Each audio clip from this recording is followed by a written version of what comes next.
5 বছৰ চলাইছে আজি 5 বছৰ কমপ্লিট হ'ল আজি 27 জানুৱাৰী তো যেন হওক প্ৰমোদ বৰাই যেনেকুৱা কথা দিছে সেইটোতো কৰিবই পৰা নাই আৰু সি কৰা মানুহ নহয় কৰিব ইচ্ছা থাকিলে বহুত কাম কৰিব পাৰিলে হয় সি ইচ্ছাই নাই সি বিটিচিটো বিক্ৰী কৰি পেলাই খাই আছে কথা সেইটোৱে আজি স্যাৰ ইয়াৰ বৈঠকত কি আলোচনা হল আপনাৰ লগত আমাৰ আজিৰ বৈঠকত এনে যোৱা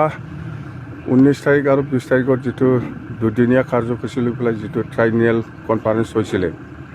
ইয়াত যিখিনি ৰেজুলেশ্যন পাছ কৰিছিলোঁ সেইটোকে আমি স্ক্ৰুটিনাইজ কৰিছে আজি আৰু নতুনকৈ আমি আজি এই 10 ফেব্ৰুৱাৰী যিটো অবজাৰ্ভ কৰা হ'ব আমাৰ দলৰ পৰা সেইটোকে আমি ডিষ্ট্ৰিক্ট ৱাইজ কৰিম বুলি আমি আজি ডিচিশ্যন লৈছে আৰু BTC একৰ্ডে আৰু আমি দুটা কমিটি বনাইছোঁ একটাটো হ'ল কেণ্ডিডেটবিলাকক ঠিক কৰিবৰ কাৰণে 2025 নিৰ্বাচনত কেণ্ডিডেটবিলাকক ঠিক কৰিবৰ কাৰণে স্ক্ৰুটিনি কমিটি 5জনীয়া আৰু একটাটো হ'ল 2025 যিটো নিৰ্বাচন BTC নিৰ্বাচন ইয়াৰ মেনিফেষ্টো ঠিক কৰিবৰ কাৰণে এনেকুৱা আমি ৰেজুলেশ্যন পাছ কৰিছোঁ সেইখিনি 2025 BPF গঠন কৰিব BPF চৰকাৰ গঠন কৰিব এইটো ফাইনেল নাই নৱকুমাৰ শৰণীয়া ডাঙৰীয়াই হয় আমি চিডলি বাই ইলেকশ্যনত আগত হীৰা শৰণীয়াৰ লগত আমি আলোচনা কৰিছিলোঁ যে 2025ত আমি কেনেকৈ একেলগে মিলি পেলাই আমি BTC চৰকাৰখন বনাব পাৰি তাৰ কাৰণে আমি কিছু ৰণকৌশল কৰাৰ বাকী আছে আমি বহিম হীৰাৰ লগত আমি বহিম হীৰা যিহেতু উইলিংলি সি আমাৰ দলৰ লগত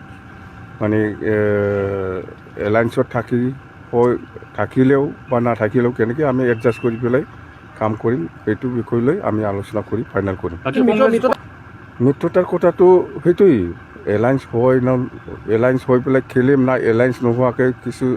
এডজাষ্ট কৰি পেলাই খেলিম সেইটো আমি আলোচনা কৰি ফাইনেল কৰিম কিন্তু স্যাৰ এবাৰ BTCত বিজেপিয়ে নিজাব খেলিব কিবা প্ৰত্যাহ্বান হ'ব নেকি বিজেপি আপোনাৰ লগত আফটাৰ অল মানে এই BTCৰ যিটো ৰাজনীতি সেইটো যদি আজিৰ দিনত চোৱা যায় তেতিয়ালৈ 1 নম্বৰ পজিশ্যনত BPF আছে ছেকেণ্ডত BJP আছে 3 নম্বৰতহে UPPL আছে এই হিচাপত বিজেপিয়ে এইটো নিশ্চয় ক'ব আমি অকলে খেলিব পাৰিম বুলি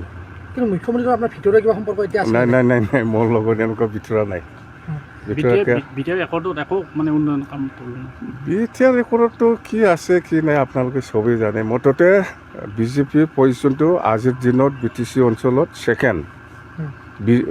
BJPৰ পজিশ্যনটো আৰু BPF হিচাপে 1 নম্বৰত আছে 3 নম্বৰত UPPL আছে 4টা বছৰ কি ক্ষেত্ৰত প্ৰমোদ বড়ো চৰকাৰ 4টা বছৰ নহয় 5 বছৰ হ'বলৈ গৈ আছে এই এপ্ৰিল মাহত 8 তাৰিখ পালে 5 বছৰ কমপ্লিট হ'ব উন্নয়ন কি দেখিছে উন্নয়ন একো নাই উন্নয়ন একো কৰা নাই জিৰ' দলৰ পৰা মানুহ অহাৰ সম্ভাৱনা আছে UPPLৰ পৰা মেলা MLA মেলা EM MCLA আহিবৰ কাৰণে যোজা চলাই আছে মানে